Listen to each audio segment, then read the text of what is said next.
भ्रूण का विकास एक ऐसी प्रक्रिया है जिससे एक नए जीवन का विकास होता है। तो इसी विकास को समझने के लिए मैं दीपक कुशवाहा क्लास 12th का चैप्टर नंबर 2 जिसका नाम है मानव जनन लेकर आया हूं। आज का जो हमारा टॉपिक है भ्रूण का विकास, एम्ब्रियोनिक डेवलपमेंट। तो चलिए देखते हैं बच्चों की एम्ब्रियोनिक डेवलपमेंट क्या होता है, भ्रूण का विकास क्या होता है और इससे एक नए शिशु का विकास, एक नए बच्चे का निर्माण कैसे होता है। तो बच्चों देखते हैं कि एम्ब्रियोनिक डेवलपमेंट किस तरीके से होता है और इसका इम्प्लांटेशन कैसे होता है। यदि आप देखेंगे कि जो भ्रूण का विकास होता है एक ऐसी प्रक्रिया है जिसमें जाइगोट विकसित होकर एक भ्रूण का निर्माण करता है।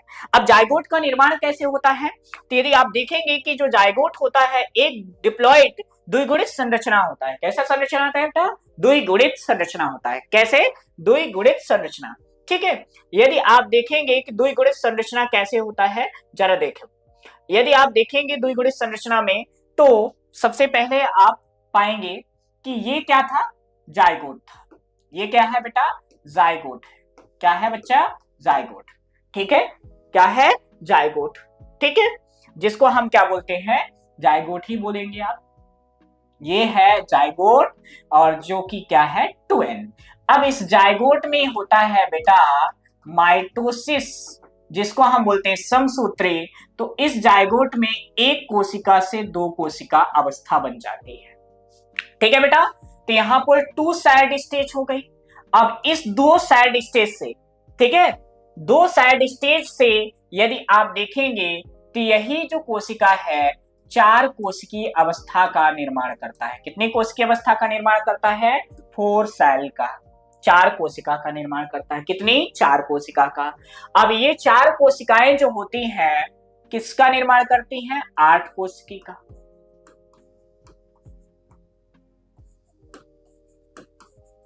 ठीक है, यहां पर क्या होगा?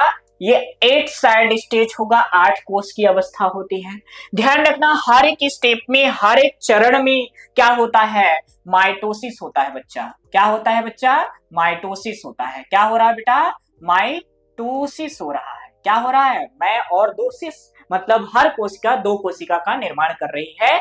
इस प्रोसेस को अपन बोलते हैं माइटोसिस, समसूत्री विभाजन बोलते हैं बेटा।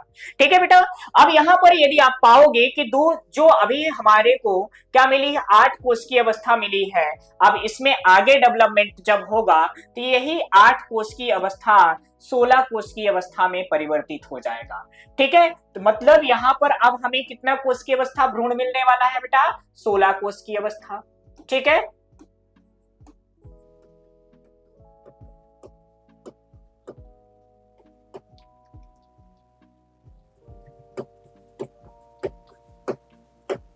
ये कितना है? 16 साइड स्टेज है। कितना साइड स्टेज है? 16 कोश की अवस्था है बच्चा। अब ये जो 16 कोश की अवस्था है तो ध्यान रखना यहां से 2 से 4 कोश की अवस्था को हम बोलते हैं ब्लास्टोमियर। क्या बोलते हैं बेटा? ब्लास्टोमियर बोलते हैं। क्या बोलते हैं? ब्लास्टोमियर बोलते हैं। क्या बोलते हैं? ब्लास्टोमियर बोलेंगे। ठीक है, क्या बोलेंगे? ब्लास्टोमियर बोलेंगे। ठीक है, क्या बोलेंगे? ब्लास्टोमियर बोलते हैं। ठीक है, 8 से 16 कोश की अवस्था को बेटा हम बोलते हैं मोरूला बोलते हैं। क्या बोलेंगे बच्चा? मोरूला बोलेंगे। क्या बोलेंगे? मोरूला बोलेंगे। ध्यान रखना 2 से 4 कोश की अवस्था को हम बोलते हैं ब्लास्टोमियर। क्या बोल रहे हैं? ब्लास्टोमियर। और 8 से 16 कोश की अवस्था के भ्रूण को हम क्या बोलते हैं बेटा? मोरूला बोलते हैं। क्या बोलते हैं? मोरूला बोलेंगे। अब यही 8 से 16 कोश की अवस्था वाला जो भ्रूण है ना, कौन सा बेटा? ये 8 से 16 कोश की अवस्था वाला। अब इसमें आएगा चेंजेस।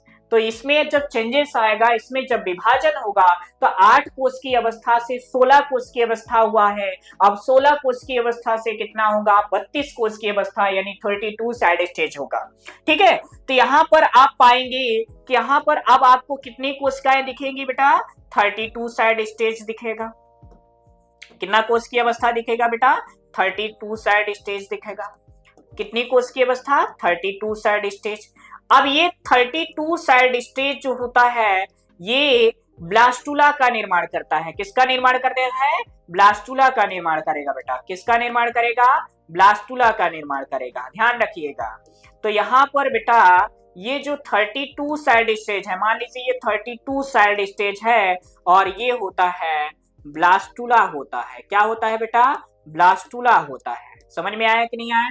तो ध्यान रखना, यहाँ पर 4 कोष की अवस्था से 8 कोष की अवस्था को हम बोलते हैं ब्लास्टोमियर, 8 कोष की अवस्था से 16 कोष की अवस्था को बोलते हैं मोरुला, और जो 32 कोष की अवस्था होती है इसको बोलते हैं ब्लास्टुला।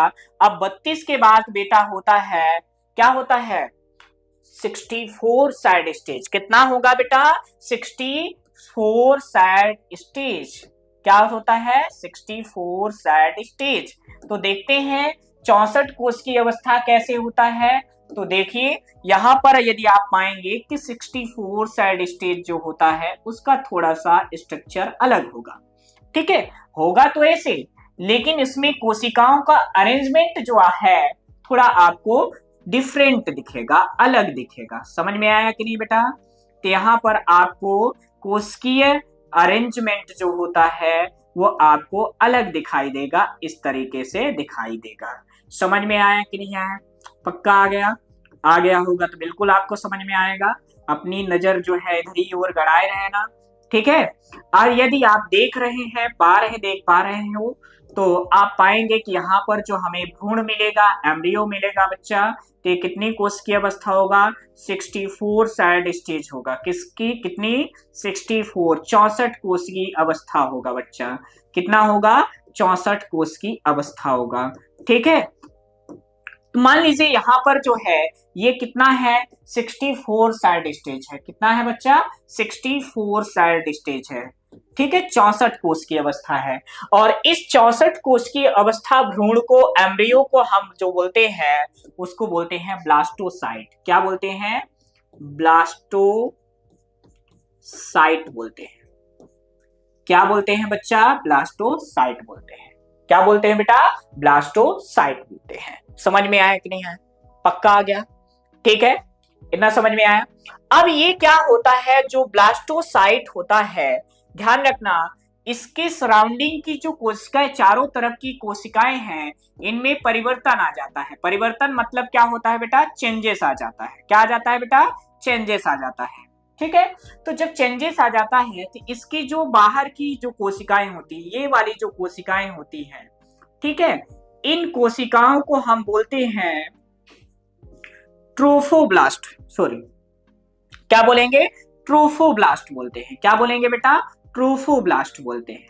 ध्यान रखना, यहाँ की जो सराउंडिंग की कोशिकाएं होती हैं, इन कोशिकाओं को हम बोलते हैं बेटा ट्रोफोब्लास्ट बोलते हैं। क्या बोलते हैं बेटा? ट्रोफोब्लास्ट। क्या बोलेंगे? ट्रोफोब्लास्ट बोलेंगे। क्या बोलेंगे बच्चा? ट्रोफोब्लास्ट बोलेंगे। समझ में आए? अब इसी के अंदर जो है कोशिकाओं का आपको ग्रुप दिख रहा है, इन्हीं को हम, इन ग्रुप को बोलते हैं इनर सेल मास। क्या बोलते हैं बेटा? Inner cell mass. Inner cell mass बोलते हैं। इनर सेल मास बोलते हैं। इनर सेल मास बोलते हैं। ठीक है, अब ये जो इनर सेल मास होती है इसमें विभेदन होता है। क्या होता है बच्चा? विभेदन होता है। ठीक है, अब जब इस इनर सेल मास में विभेदन होता है तो ये क्या करता है? स्टेम सेल का फॉर्मेशन करेगा। स्टेम सेल का क्या करेगा? निर्माण करता है। किसका निर्माण करता है? स्टेम सेल का निर्माण करता है। और ये जो स्टेम सेल कोशिकाएं होती है ये आगे जाकर भ्रूण में ओरिजन लेयर, 3 ओरिजन परतों का, उत्पत्ति परतों का निर्माण करती है, और वो तीनों उत्पत्ति परत होती है एक्टोडर्म, एक्टोडर्म, ठीक है, मीजोडर्म और एंडोडर्म का निर्माण करती है। समझ में आ गया कि नहीं आया? बिल्कुल आना चाहिए, है ना? तो आप पाएंगे कि जो स्टेम सेल होती है वो 3 टाइप की ओरिजिन लेयर का निर्माण करती है, और पहले का नाम है एक्टोडर्म, बीच वाले का नाम है मेसोडर्म, और फिर क्या नाम है एंडोडर्म। इन्हें समझ में आया कि नहीं आया? तो ये कंप्लीट प्रोसेस है जायगोट से भ्रूण बनने का। अब ये जो 64 साइड स्टेज होता है, 64 कोष की अवस्था होता है, ये अब आगे जाएगा तो किससे इम्प्लांट होगा? एंड्रोमेट्रियम वॉल से। तो मान लीजिए यहाँ पर ये एंड्रोमेट्रियम वॉल है, क्या है बेटा? एंड्रोमेट्रियम वॉल है। अब ध्यान रखना एक चीज और यहाँ पर देखना, ये जो ब्लास्टोमेयर है जब ये आगे की ओर डेवलप होगा तो इसमें कुछ स्पेशल टाइप का स्ट्रक्चर बनेगा। क्या बनेगा? स्पेशल टाइप का स्ट्रक्चर बनेगा। तो ध्यान रखना यहाँ पर जब ये डेवलपमेंट होता है तो इस तरीके से फिंगर लाइक प्रोजेक्शन का निर्माण होता है, और इनको हम क्या बोलते हैं? कोरियोनिक, कोरियोनिक विलाय बोलते हैं। क्या बोलते हैं बेटा? कोरियोनिक विलाय बोलते हैं। अब ये जो कोरियोनिक विलाय होती है ये एंड्रोमेट्रियम वॉल से अटैच होंगी, ठीक है। तो मान लीजिए यहाँ पर हमारे पास ये मान लीजिए एंड्रोमेट्रियम वॉल है। क्या है बेटा? एंड्रोमेट्रियम वॉल है, ठीक है। ये क्या है? एंड्रोमेट्रियम वॉल है। क्या है? एंड्रोमेट्रियम भित्ति है, ठीक है। अब इससे ये अटैच होगा। कौन अटैच होगा? एम्ब्रियो, ठीक है। अब जब इससे अटैच होगा, कौन अटैच होगा? एम्ब्रियो। तो कैसा होगा जरा देखिए, यदि आप देखेंगे कि ये इस तरीके से इसमें अटैचमेंट होगा। समझ में आया? देखिए ये यूं जाएगा और ये आपस में क्या हो जाएगा? अटैच हो जाएगा। कौन अटैच हो जाएगा? एम्ब्रियो। एम्ब्रियो जो है इस एंड्रोमेट्रियम वॉल के पास आएगा, यूं आएगा फिर यूं हो जाएगा। तो जब यूं आएगा तो और ऐसे अटैचमेंट हो जाएगा। तो ध्यान रखना ये एंड्रोमेट्रियम वॉल से क्या हो गया? एम्ब्रियो अटैच हो गया। किससे अटैच हो गया? एंड्रोमेट्रियम वॉल से भ्रूण जो होता है अटैच हो जाता है, और इस भ्रूण का इस एंड्रोमेट्रियम वॉल से अटैचमेंट ही क्या कहलाता है? अंतररोपण कहलाता है। क्या कहलाता है बच्चा? अंतररोपण कहलाता है। क्या कहलाता है? अंतररोपण कहलाता है। समझ में आया कि नहीं आया? पक्का? इसी प्रोसेस को बोलते हैं इम्प्लांटेशन। क्या बोलते हैं? इम्प्लांटेशन। अब जब इसका इम्प्लांटेशन हो जाता है तो क्या होता है कि ये एंड्रोमेट्रियम वॉल जो होती है इस भ्रूण के चारों तरफ, इस भ्रूण के एम्ब्रियो के चारों तरफ क्या करता है? एक लेयर का क्या करता है? फॉर्मेशन कर लेता है। किसका फॉर्मेशन कर लेता है बेटा? लेयर का, ठीक है। किसका फॉर्मेशन कर लेता है? लेयर का। इस तरीके से इसका क्या कर लेगा? फॉर्मेशन कर लेगा, ठीक है। ध्यान रखना किसका फॉर्मेशन करेगा? लेयर का, भित्ति का फॉर्मेशन कर लेता है, ठीक है। अब ध्यान रखना यहाँ पर जो एंड्रोमेट्रियम वॉल है इस भ्रूण के चारों ओर एक भित्ति या मेम्ब्रेन जिसको बोलते हैं झिल्ली, तो झिल्ली का इसके चारों तरफ ये झिल्ली का फॉर्मेशन करेगा। कौन करेगा बेटा? एंड्रोमेट्रियम वॉल करेगा। ध्यान रखना अब इस झिल्ली के अंदर जो होता है इस भ्रूण का, ये क्या है बेटा? भ्रूण है। क्या है बच्चा? भ्रूण है। अब ये भ्रूण जो है इस झिल्ली के अंदर है और झिल्ली के अंदर ही इसका क्या होगा? डेवलपमेंट होगा, विकास होगा। अब क्या होता है कि इस झिल्ली के अंदर, मेम्ब्रेन के अंदर क्या होता है? एक लिक्विड का फॉर्मेशन होता है जिसको हम बोलते हैं एमनियोटिक द्रव।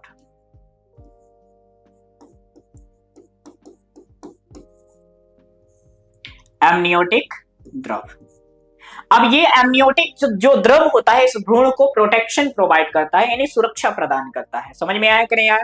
ठीक है। जब ये एमनियोटिक द्रव इस भ्रूण को सुरक्षा प्रोवाइड करता है तो ड्यूरिंग प्रेगनेंसी, गर्भावस्था में ये क्या करता है? भ्रूण जो है क्या करता है? जब भ्रूण को ये सुरक्षा प्रोवाइड करेगा तो भ्रूण जो है सेफ रहेगा, किसी तरह से उसको किसी तरह के लॉस नहीं होता है। समझ में आया कि नहीं आया? पक्का आ गया? अब क्या होता है, धीरे धीरे जब ये डेवलप हो जाएगा, कंप्लीटली डेवलप हो जाएगा, तो इस भ्रूण के बीच में और इस एंड्रोमेट्रियम के बीच में एक स्ट्रक्चर का फॉर्मेशन होगा जिसको हम बोलते हैं प्लेसेंटा। क्या बोलते हैं बेटा? प्लेसेंटा। ठीक है। तो ध्यान रखिएगा यहां पर यदि आप देखेंगे कि मान लीजिए ये फीमेल रिप्रोडक्टिव पार्ट है, ठीक है, और फीमेल रिप्रोडक्टिव पार्ट का मान लीजिए यहां पर आप पाएंगे कि ये एंड्रोमेट्रियम वॉल है। ठीक है। क्या है बच्चा? एंड्रोमेट्रियम वॉल है। और इस एंड्रोमेट्रियम वॉल से क्या होता है, लग जाता है, जुड़ा होता है कौन, एम्ब्रियो। कौन जुड़ा होता है, एम्ब्रियो। यहाँ पर इस तरीके से स्ट्रक्चर का फॉर्मेशन होगा और यहाँ पर ये बनेगा और ये क्या होता है, भ्रूण होता है। क्या होता है बेटा, भ्रूण होता है। समझ में आया कि नहीं आया। और इस भ्रूण से एक नाड़ा जैसी, रस्सी जैसा आपको संरचना दिखाई दे रहा है, इस संरचना को हम बोलते हैं प्लेसेंटा। क्या बोलते हैं बेटा, प्लेसेंटा बोलते हैं। समझ में आया कि नहीं आया, पक्का। तो आगे देखो, अब ध्यान रखना, यही है अंतररोपण, इसी को बोलते हैं इम्प्लांटेशन। क्या बोलते हैं बेटा, इम्प्लांटेशन। तो देखिए इम्प्लांटेशन जो है थ्योरी, जो हमने आपको डायग्रामेटिक बताया, अब थ्योरेटिकल देख लीजिए क्या होता है। देखिए मानव में निषेचन में 3 दिन बाद, यानी जब फर्टिलाइजेशन होता है उसके 3 दिन बाद, ठीक है, जायगोट अंडवाहिनियों में रहता है तथा अगले 3 दिन गर्भाशय में मुक्त पड़ा रहता है। मतलब जब फर्टिलाइजेशन हो जाता है तो उसके बाद जो जायगोट है वो कहाँ चला जाता है, गर्भाशय में जाता है और गर्भाशय में 3 दिन तक ऐसे पड़ा रहता है, ठीक है, मुक्त अवस्था में रहता है। छठे दिन युग्मनज, युग्मनज मतलब जायगोट, युग्मनज मतलब जायगोट, ध्यान रखना, युग्मनज मतलब जायगोट। जो जायगोट होता है एंडोमेट्रियम भित्ति के उत्तरकीय संबंध बना लेता है, ठीक है। अब ध्यान रखना ये शुद्ध हिंदी है। अब उत्तरकी का मतलब क्या होता है, एंडोमेट्रियम वॉल से क्या होता है, क्या करता है, संबंध यानी अटैच हो जाता है, अंतर रोपित होता है, जुड़ जाता है। समझ में आया कि नहीं है, और उससे जुड़ जाता है, मतलब दोनों के बीच में इंटर रिलेशन होता है, ठीक है, अंतर संबंध बोलते हैं। उत्तरकी संबंध को हम क्या बोलते हैं, अंतर संबंध बोलते हैं। क्या बोलेंगे, अंतर संबंध बोलते हैं। अब क्या करता है, बना लेता है, और क्या करता है, जुड़ जाता है। इस क्रिया को आरोपण या इम्प्लांटेशन कहते हैं। जैसे यहाँ पर आप देखेंगे कि जैसे आप हैचिंग, यहाँ पर आप देखेंगे कि ये जो है 64 साइड स्टेज है। अब ये आगे जाएगा तो डेवलप होगा, और डेवलप होने के बाद ये जो है यहाँ पर आप देखेंगे कि ये एंड्रोमेट्रियम वॉल है। एंड्रोमेट्रियम वॉल से ये क्या होता है, अटैच हो जाएगा। और वही जो हमने बताया, आप देख रहे हो कि यहाँ पर कुछ फिंगर लाइक आपको प्रोजेक्शंस दिख रहे हैं, और ये प्रोजेक्शंस जो होते हैं एंड्रोमेट्रियम वॉल से क्या हो गई है, जुड़ गई हैं, ठीक है। तो इस प्रोसेस को हम क्या बोलते हैं बच्चा, इम्प्लांटेशन या अंतररोपण बोलते हैं, ठीक है। जब अंतररोपण हो जाता है तो उस प्रोसेस को हम बोलते हैं गर्भाशय। मतलब अंतररोपण हो गया, इम्प्लांटेशन हो गया, मतलब अब कंफर्म हो गया है, बिल्कुल 100% श्योर हो चुका है कि अब नई संतान का जन्म होना तय है, ठीक है। मतलब जब इम्प्लांटेशन हो जाता है तो यहां पर यदि आप देखेंगे कि जो ये इम्प्लांटेशन यदि हो गया तो अब इसका क्या होगा बेटा, विकास होगा। क्या होगा, विकास होगा। और जब इसका विकास हो जाएगा तो ये क्या होता है, शिशु का निर्माण करेगा।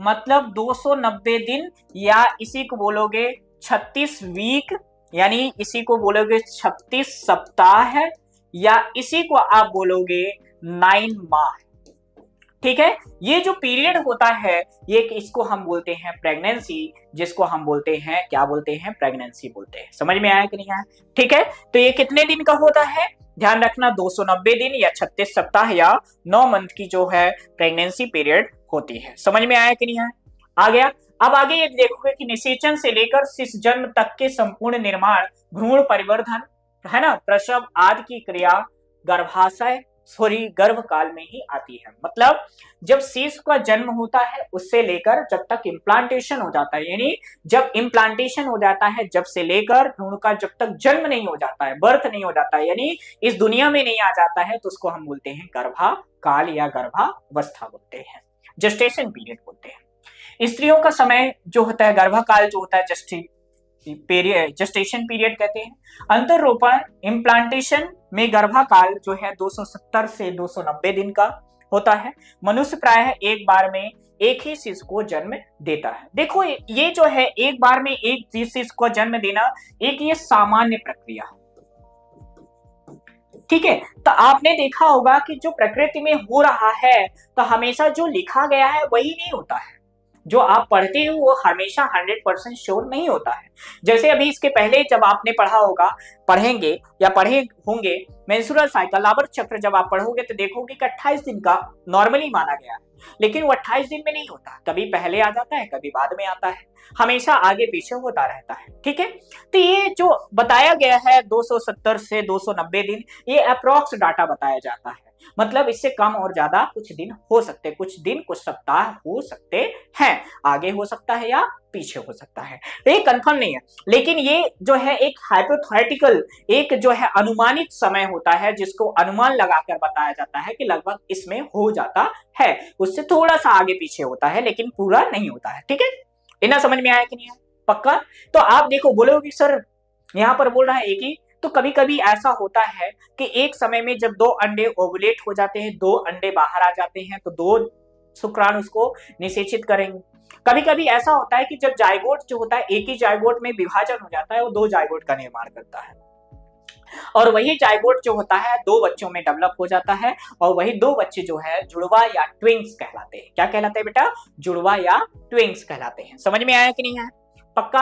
अब ये क्या है, भ्रूणी परिवर्धन यानी भ्रूण का विकास कैसे होता है। अभी आपको मैंने बताया कि जाइगोट से जो होता है भ्रूण बनता है 64 कोष की अवस्था तक। 64 कोष की अवस्था के बाद उसमें क्या होता है, कोरियोनिक विलाय का डेवलपमेंट होता है ना। जब कोरियोनिक विलाय का डेवलपमेंट होता है तो वो जाकर किससे अटैच होता है, एंड्रोमेट्रियम बॉल थे गर्भाशय के आंतरिक भित्ति से क्या होता है, अटैच होता है ना। जब उससे अटैच हो जाता है तो उसका आगे की ओर क्या होता है, डेवलपमेंट, परिवर्धन होने लगता है। उसी परिवर्धन को हम बेटा बोलते हैं गर्भभ्रूण का विकास, या उसी को हम बोलते हैं child development, embryonic development.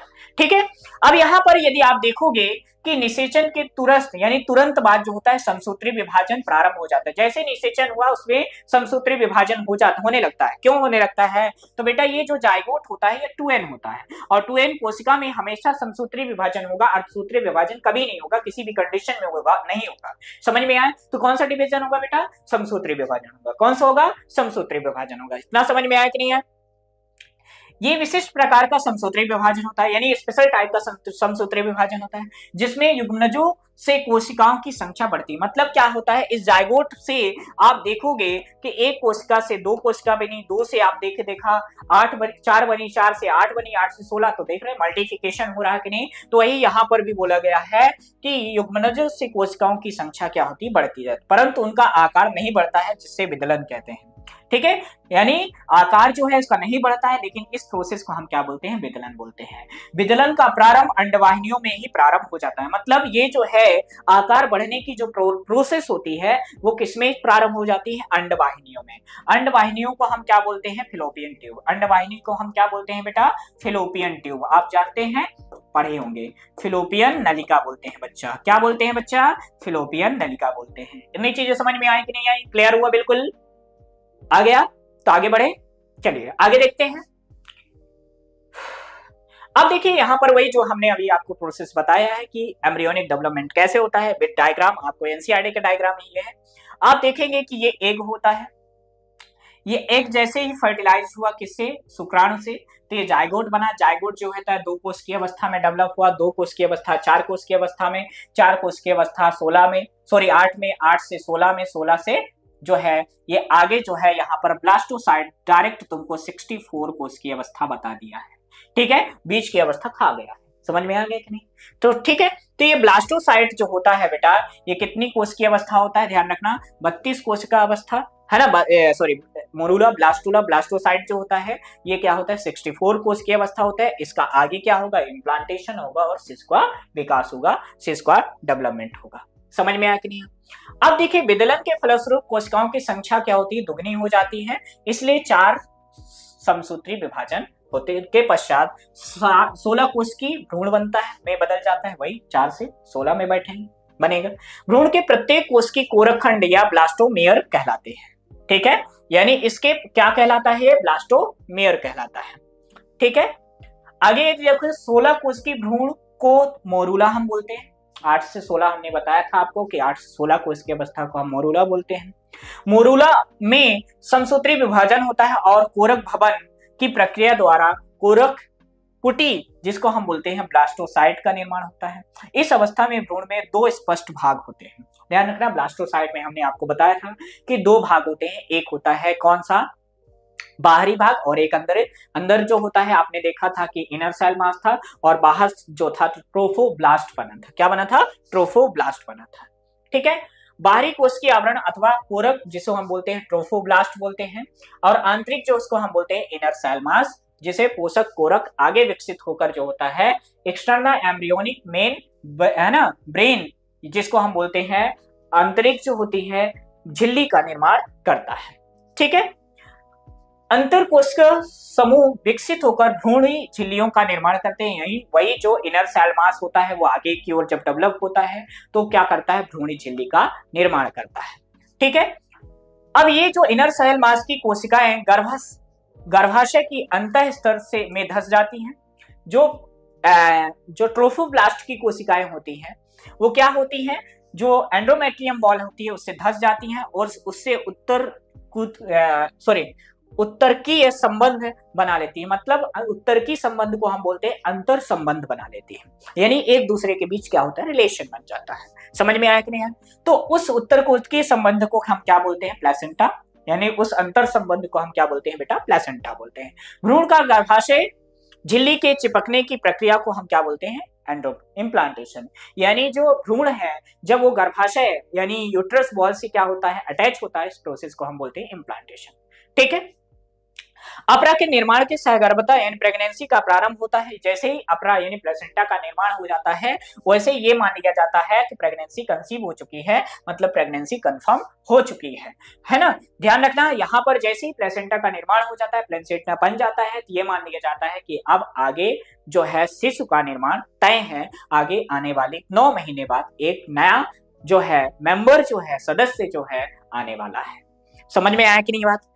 Okay, अब यदि आप देखोगे आरंभ अपरा के निर्माण के अतिरिक्त भ्रूणी झिल्लियां व मादा का आंतरिक गर्भाशय स्तर भाग बना लेते हैं। मतलब प्लेसेंटा जैसे ही जो है भ्रूण इम्प्लांट हो जाता है तो उसके चारों तरफ मैंने आपको बताया है कि झिल्ली का निर्माण हो जाता है, जिसको हम बोलते हैं गर्भाशय झिल्ली। क्या बोलते हैं बेटा? गर्भाशय झिल्ली, एंडोमेट्रियम वॉल। समझ में आया कि नहीं आया? तो ये कंप्लीट प्रोसेस क्या है, एम्ब्रियोनिक डेवलपमेंट और भ्रूण का विकास, भ्रूण का डेवलपमेंट। समझ में आया बच्चों? ठीक है, तो यदि आपको देखोगे कि यहाँ पर जब जाइगोट का निर्माण होता है, जाइगोट के निर्माण से इम्प्लांटेशन तक की पूरी प्रोसेस एक जो है बहुत ही मैजिकल प्रोसेस है ना। तो बच्चों, भ्रूण एक विकासशील शिशु को जन्म देता है और यही विकासशील शिशु का जब जन्म हो जाता है तो एक नए जीवन का उत्पत्ति होती है। तो इसी तरह से डीप में और इंफॉर्मेटिव वीडियो के लिए हमारे से जुड़े रहने के लिए आज ही फ्यूका एजुकेशन ऐप को डाउनलोड करें और अपनी पढ़ाई को एक नए दिशा और एक नया डायरेक्शन दें। और मिलते हैं इसके नेक्स्ट पार्ट में, तब तक के लिए बहुत बहुत धन्यवाद बच्चों। जय हिंद।